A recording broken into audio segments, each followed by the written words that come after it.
السلام علیکم ویورز، میرا نام عطاء الرحمن اور آپ دیکھ رہے ہیں عطاء بخاری یوٹیوب چینل۔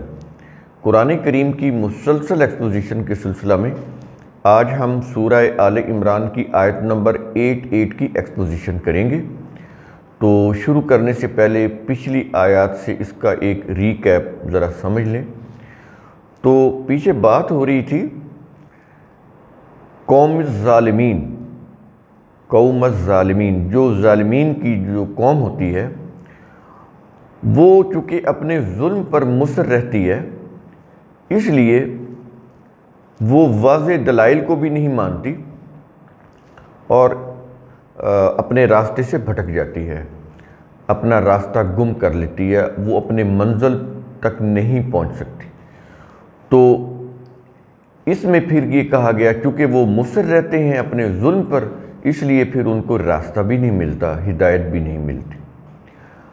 اس کے بعد پھر آیت نمبر 87 کے اندر ان کی جزا بتائی گئی کہ ان لوگوں کی جزا کیا ہے کہ بلا شبہ ان پر اللہ کی لعنت ہوتی ہے، ملائکہ کی لعنت ہوتی ہے اور والناس اجمعین، اقوام عالم کی لعنت ہوتی ہے، تمام انسانوں کی۔ کیسے کہ جب وہ دین اللہ سے دور ہوتے ہیں، اپنا کوئی سیاسی مذہبی معاشی نظام بناتے ہیں،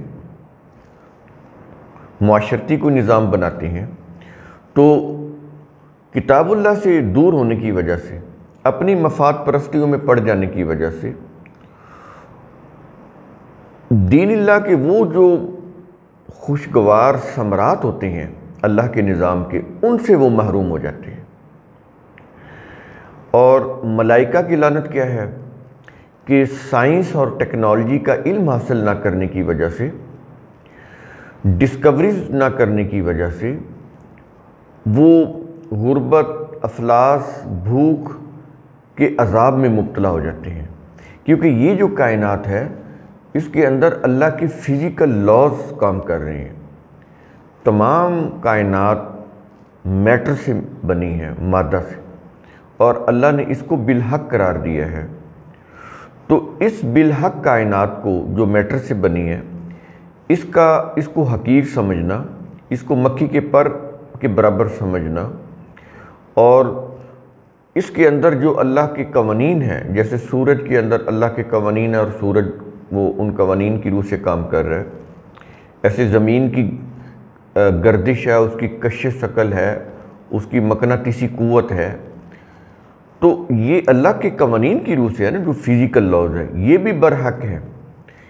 ان کو اگنور کرنا، ان سے نفرت کرنا، ان کو نہ سمجھنا اور اپنے ریچولز میں پڑے رہنا اپنے مذہب کی روح سے، اس سے پھر کیا ہوتا ہے کہ بھوک، غربت، افلاس، اس کا عذاب مسلط ہو جاتا ہے۔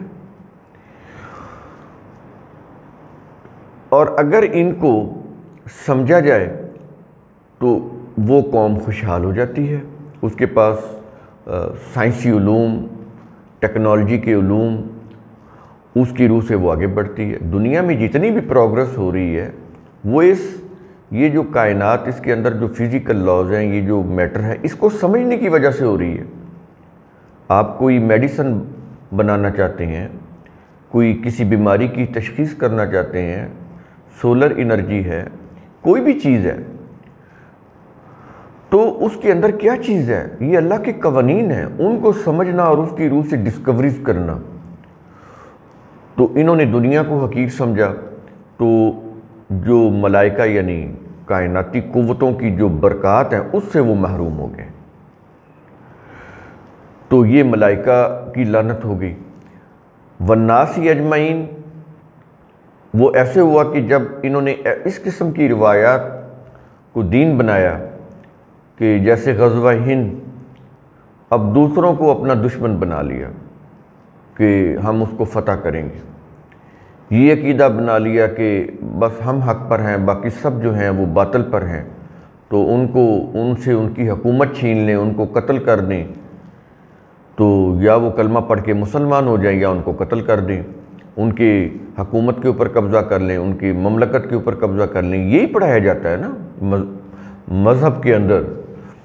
تو یہی چیز جیوز کے ہاں بھی ہے، یہی چیز کرسچینٹی کے بھی ہاں بھی ہے، اور یہی چیز یہ اجمی جو مسلمز ہیں ان کے ہاں بھی یہی کچھ پڑھایا جا رہا ہے۔ اس سے پھر دنیا میں انتشار پیدا ہوتا ہے۔ تو جو لوگ بھی اس طرح کے ریلیجس بلیف میں پڑھتے ہیں، اس کو پھر اپنے انبیاء سے منسوب کرتے ہیں، وہ پھر دنیا میں ذلیل و خوار ہو جاتے ہیں، اقوام عالم کو اپنا دشمن بنا لیتے ہیں۔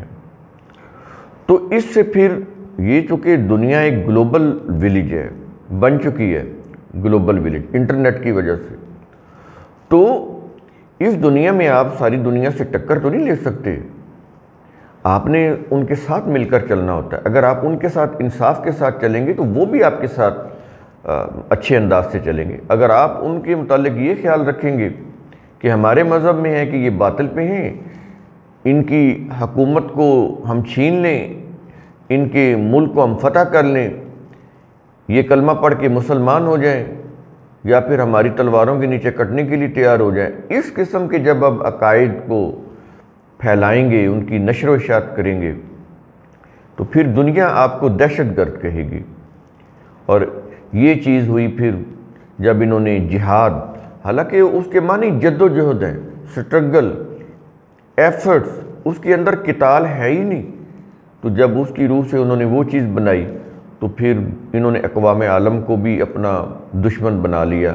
یہ مسلم اب دنیا میں اکیلے ہیں، تنہا ہیں، کوئی ان کے ساتھ نہیں ہے۔ کبھی دیکھا ہے آپ کی جیوز کی اور ہندوؤں کی لڑائی ہوئی ہو؟ حالانکہ اصل لڑائی جیوز کی اور کرسچن کی تھی، ان میں آپس میں کوئی لڑائی نہیں ہے، لیکن یہاں مذہب پرستی ہے، ان کے ہاں ہے لیکن بہت کم ہے، جو ہے وہ انہوں نے ایک یوں کہہ لیں ان کے معبد خانوں تک محدود کر دیا ہوا ہے۔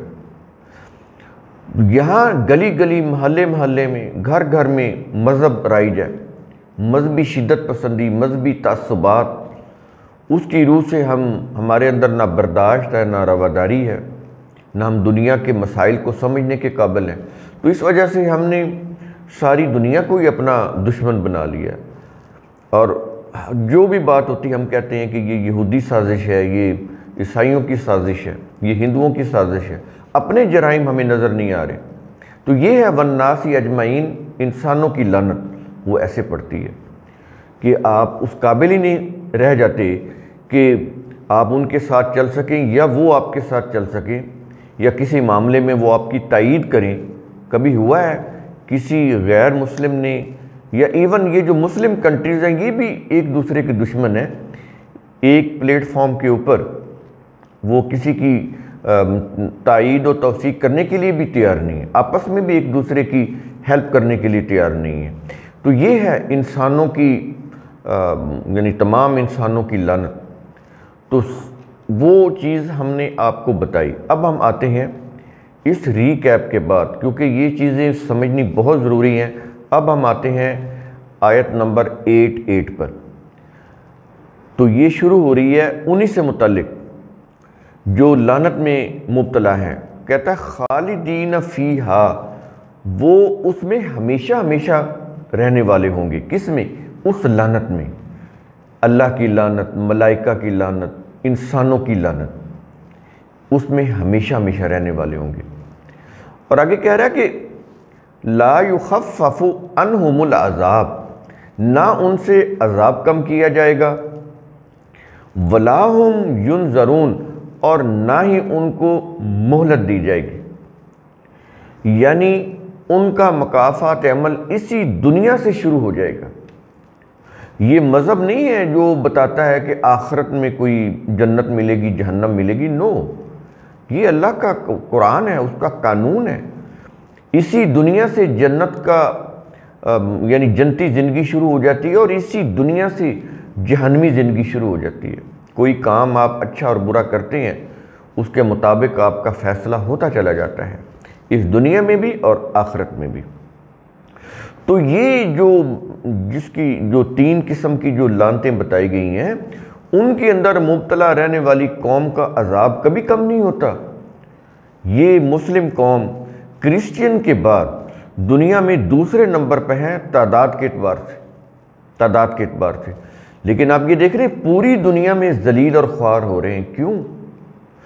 کون سی وہ 3 چیزیں ہیں یہ جو اس سے پیچھے والی آیت ہے، 3 لعنتیں ہیں جس کی وجہ سے یہ اس میں مبتلا ہونے کی وجہ سے یہ دنیا میں یوں کہہ لیں تنہا ہو چکے ہیں، بے بس ہو چکے ہیں. ان کی غیرت حمیت، ان کی آزادی خود مختاری، ان کی ایگو، ان کا اختیار، ہر چیز ان کی سلب ہو چکی ہے. تو ایک مردہ قوم بن چکے ہیں یہ. تو ان کے متعلق قرآن کہتا ہے کہ اگر یہ باز نہیں آتے تو ان سے عذاب کم نہیں کیا جائے گا اور ان کو مہلت بھی نہیں دی جائے گی، کیونکہ یہ کسی بھی صحیح بات کو نہ سمجھنے کے لیے تیار ہے، نہ اپنی کسی غلطی کا اقرار کرنے کے لیے، اس کو تسلیم کرنے کے لیے تیار ہے، اپنے ظلم پر مصر ہے، اس لیے یہ لعنت میں گرفتار ہے. یہ چیز کہی جا رہی ان آیت کے اندر بڑی ہی ہولناک ہے، بڑی ہی قابل غور ہے. تو قرآن کریم کا اصول ثم تتفکروا، اس کی روح سے آپ خود بھی سوچا کریں، سمجھا کریں، غور و فکر کیا کریں. شکریہ.